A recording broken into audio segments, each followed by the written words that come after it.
ایران میں ایک لڑکا تھا، اس کی بچپن کی ایک پاکستانی لڑکی دوست تھی۔ وہ اپنی دوست سے بہت زیادہ پیار کرتا تھا۔ بچپن سے وہ ساتھ تھے، عمر کا ایک بڑا حصہ ایک ساتھ گزار چکے تھے اور دونوں کو ایک دوسرے سے بے پناہ محبت بھی تھی۔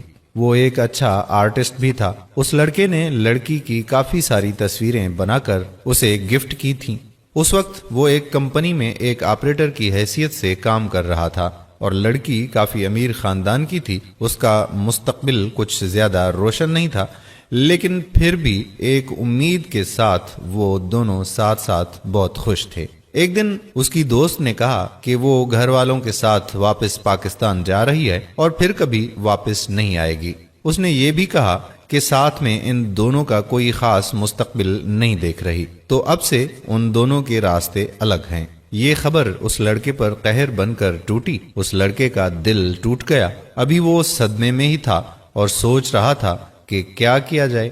پھر اسے معلوم ہوا کہ وہ اسے چھوڑ کر پاکستان جا چکی ہیں، لیکن جب وہ اپنے ہوش و حواس میں واپس آیا تو کچھ عرصہ تو صدمے میں رہا۔ آخر اس نے خود کو سنبھالا۔ اس نے دن رات محنت شروع کر دی۔ پہلے اس نے پاکستان جانے کی ٹھانی، لیکن کچھ وجوہات کی وجہ سے نہ جا سکا۔ اس نے اپنا دماغ اور طاقت کچھ بننے میں لگا دیا۔ کوشش کر کے آرمی جوائن کر لی، لیکن قسمت نے ساتھ نہ دیا اور کچھ وجوہات کی وجہ سے اسے آرمی سے نکال دیا گیا۔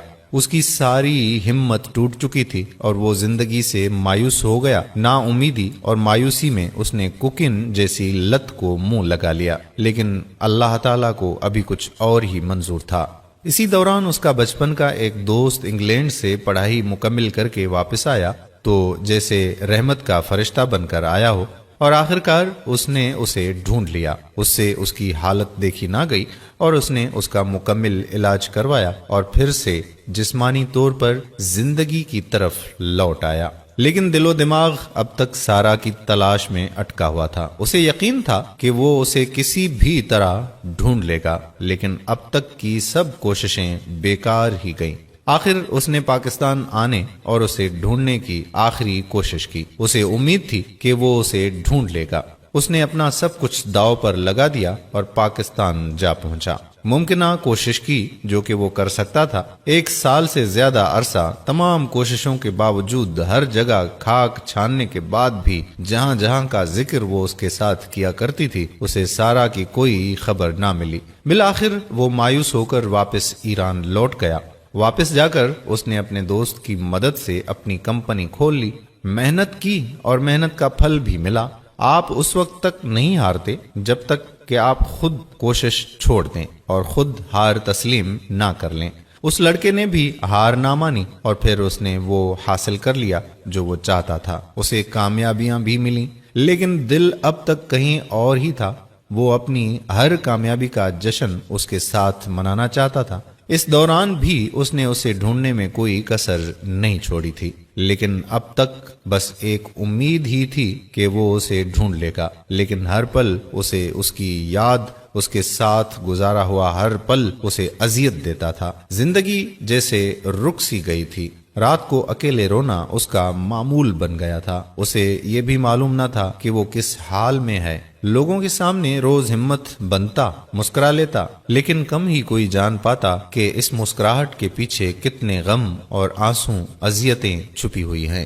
وقت گزر رہا تھا کہ ایک دن وہ کسی کام سے کچھ دن ہمدان شہر گیا ہوا تھا۔ ایک دن وہاں تیز بارش ہو رہی تھی۔ وہ لڑکا اپنی کار میں کہیں جا رہا تھا۔ اس نے دیکھا کہ ایک بوڑھا آدمی اور ایک عورت چھتری میں کہیں جا رہے ہیں۔ چھتری ہونے کے باوجود وہ بھیگ چکے تھے۔ اس کے پاؤں سے زمین نکل گئی۔ اسے یہ جاننے میں زیادہ وقت نہ لگا کہ وہ اس کی دوست کے والدین تھے۔ اس نے جان بوجھ کر کار کی اسپیڈ ہلکی کر دی، کیونکہ وہ چاہتا تھا کہ وہ لوگ اسے اس کی اس شاندار گاڑی میں دیکھیں۔ وہ چاہتا تھا کہ انہیں پتا چلے کہ وہ اب ایسا ہی غریب نہیں رہا ہے۔ اب اس کی اپنی کمپنی ہے، کار ہے اور سب کچھ اس کے پاس ہے۔ لیکن پھر جو اس نے دیکھا تو اس منظر نے اسے کچھ حیران کر دیا۔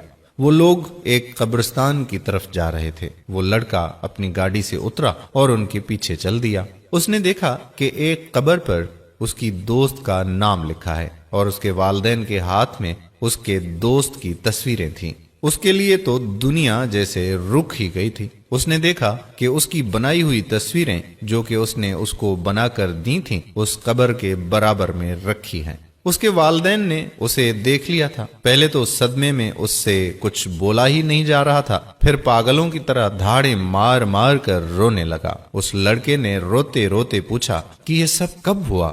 تو انہوں نے بتایا کہ وہ پاکستان کبھی نہیں گئی تھی، اسے کینسر ہو گیا تھا۔ اسے یقین تھا کہ تم کچھ بن سکتے ہو، اس لیے وہ تمہارے راستے میں دیوار نہیں بننا چاہتی تھی، اس لیے اس نے تمہیں چھوڑنے کا فیصلہ کیا۔